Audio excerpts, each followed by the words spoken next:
Hello friends, welcome to our channel. അപ്പോൾ നമ്മളൊന്ന് പറയാൻ നിങ്ങൾക്ക് അറിയായിരിക്കും, ഇപ്പോൾ റീസെൻ്റ്ലി കുറേ ഡാറ്റാബേസ് സംഭവങ്ങളൊക്കെ ലീക്കായിട്ടുണ്ട്. അപ്പോൾ നിങ്ങൾ ഒരു എന്താ പറയുക, ഓൺലൈൻ വർക്ക് ചെയ്യുന്ന ഒരാളാണെങ്കിൽ പ്രത്യേകിച്ച് ജിമെയിൽ അങ്ങനെ നിങ്ങൾ ഇഷ്ടം പോലെ നമ്മളിപ്പോൾ എല്ലാത്തിനും പാസ്വേഡ് ഉപയോഗിക്കുന്ന സംഭവമുണ്ടല്ലോ.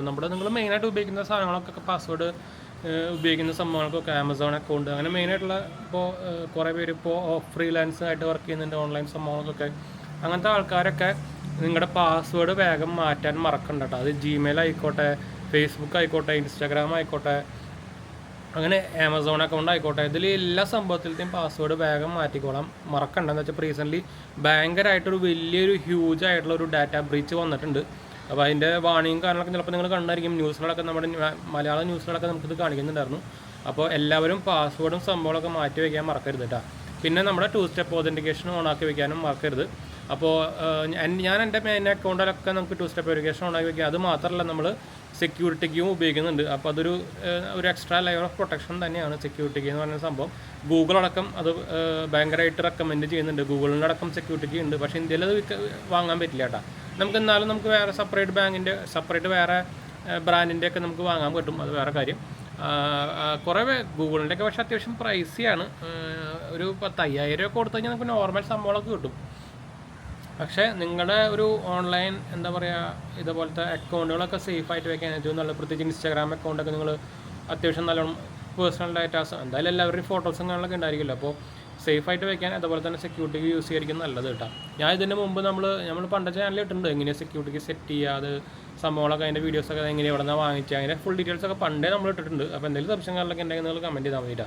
നമ്മുടെ മെയിൻ ചാനൽ ഇട്ടേക്കുന്നത് ഗുഡ് ഹാപ്പൻസ് എന്ന ചാനൽ. ഇത് നമ്മുടെ പുതിയ ചാനലാണ്. അപ്പോൾ ഇതിൽ നമ്മൾ ഇട്ടിട്ടുള്ളത്. അപ്പോൾ നിങ്ങളുടെ പാസ്വേഡ് എന്തായാലും നിങ്ങൾ സെക്യൂരിറ്റിക്ക് വെച്ചില്ലെങ്കിലും കുഴപ്പമില്ല. പക്ഷേ എന്തായാലും നിങ്ങളുടെ ഓൾഡ് പാസ്വേഡ് എല്ലാ സാധനത്തിലും മാറ്റാൻ മറക്കരുത്. 2 സ്റ്റെപ്പ് വെരിഫിക്കേഷൻ ഓണാക്കി വയ്ക്കാനും മറക്കരുത്. OTP ഓഫ് ചെയ്തിട്ട്, അല്ലെങ്കിൽ നമ്മുടെ മൊബൈൽ OTP അല്ലെങ്കിൽ മൊബൈൽ വെരിഫിക്കേഷൻ ഉണ്ടല്ലോ, അത് ഓഫ് ചെയ്ത് വെച്ചിട്ട് നിങ്ങൾ ഓതൻറ്റിക്കേറ്റർ വെച്ചോ. അതാണ് പിന്നെയും ഭേദട്ടോ. അതിനായിട്ട് കുറച്ചൊരു സേഫ് ഓതൻറ്റിക്കേറ്ററാണ്. എന്താ വെച്ചാൽ നിങ്ങളുടെ ഫോൺ ഹാക്ക് ആയി കഴിഞ്ഞാൽ പിന്നെ പറഞ്ഞിട്ട് കാര്യമില്ലല്ലോ. അപ്പോൾ എന്താ വെച്ചാൽ ഈ ഓതൻറ്റിക്കേറ്ററിൽ നമുക്ക് ഇൻബിൽഡ് പാസ്വേഡ് പ്രൊട്ടക്ഷൻ കാര്യങ്ങളൊക്കെ ഉണ്ടായിരിക്കും. അപ്പോൾ നമുക്ക് ഫോൺ അൺലോക്ക് ആയാലും ആ സാധനം അൺലോക്ക് ചെയ്യാൻ വരും, സെപ്പറേറ്റ് അൺലോക്ക് ചെയ്യാൻ വരും. അപ്പോൾ നമുക്കൊരു സേഫ്റ്റിയാണ്. അപ്പോൾ അതുകൊണ്ടാണ് ഞാൻ പറഞ്ഞ കാരണം ഈ ഫോൺ ലോക്കിങ് നമ്മൾ ഇപ്പോൾ എന്തെങ്കിലും സാധനം ലോഗിൻ ചെയ്യാൻ നോക്കി കഴിഞ്ഞാൽ ഫോണിലേക്ക് നമുക്ക് നോട്ടിഫിക്കേഷൻ വന്നിട്ട് ഫോണിൽ നമ്മൾ തൊട്ട് കൊടുക്കുന്ന പരിപാടി ഉണ്ടല്ലോ, അത് മാറ്റിയിട്ട് അറ്റ്ലീസ്റ്റ് ഓതൻറ്റിക്കേറ്ററെങ്കിലും വെക്കാൻ നോക്കുക കേട്ടോ. ഏറ്റവും ബെസ്റ്റ് സെക്യൂരിറ്റി തന്നെയാണ് അല്ല. പക്ഷേ അതിന് കാശ് ചിലവാക്കാൻ കുഴപ്പങ്ങളുണ്ടെങ്കിൽ, ബഡ്ജറ്റ് പ്രശ്നങ്ങളുണ്ടെങ്കിൽ അറ്റ്ലീസ്റ്റ് ഓതൻറ്റിക്കേറ്റർ, അതായത് നമ്മുടെ ഇപ്പോൾ ഗൂഗിളിന് ഓതൻറ്റിക്കേറ്റർ ഉണ്ട്, മൈക്രോസോഫ്റ്റിന് ഓതൻറ്റിക്കേറ്റർ ഉണ്ട്. നമുക്ക് ഓരോ സെക്കൻഡിലും നമ്മൾ ഓപ്പൺ ചെയ്യുമ്പോൾ ഓരോ 6 ഡിജിറ്റ് കാണിക്കും. അതാണ് ഓതൻറ്റിക്കേറ്റർ എന്ന് പറയുന്നത്. അത് യൂസ് ചെയ്യാൻ മറക്കരുത്. അപ്പോൾ നമ്മുടെ എല്ലാ മെയിൻ വലിയ കമ്പനീസുകളൊക്കെ ഈ ഓതൻറ്റിക്കേറ്റർ ഉപയോഗിക്കുന്നുണ്ട്. ഇപ്പോൾ ഞാൻ പറഞ്ഞല്ലോ, ഞാനിതുപോലെ IT വർക്ക് ചെയ്തിട്ടുള്ളതാണ്. അതുപോലെ തന്നെ നമ്മളിപ്പോൾ ഫിനാൻസിൽ വർക്ക് ചെയ്യുന്നത്. അപ്പോൾ എല്ലാ മെയിൻ കമ്പനികളും VPN ഉപയോഗിക്കും, അതുപോലെ തന്നെ ഇതുപോലെ ഓതൻറ്റിക്കേറ്റേഴ്സ് ഉപയോഗിക്കും. അപ്പോൾ ഈ സാധനം എല്ലാ അക്കൗണ്ടും ഓണാക്കി വയ്ക്കാൻ മറക്കരുത്. അതുപോലെ തന്നെ പാസ്വേഡ് ചേഞ്ച് ചെയ്യാനും മറക്കരുത്. വലിയൊരു സെക്യൂരിറ്റി ബ്രീച്ച് നടന്നുണ്ടായില്ല, എന്തൊക്കെ പോയിട്ടുണ്ട്, എന്തൊക്കെ ഒരു പിടിയില്ല. എന്നാലും അത്രയ്ക്കും വലിയ സെക്യൂരിറ്റി ബ്രീച്ചാണെന്ന് പറയുന്നത് കേട്ടോ.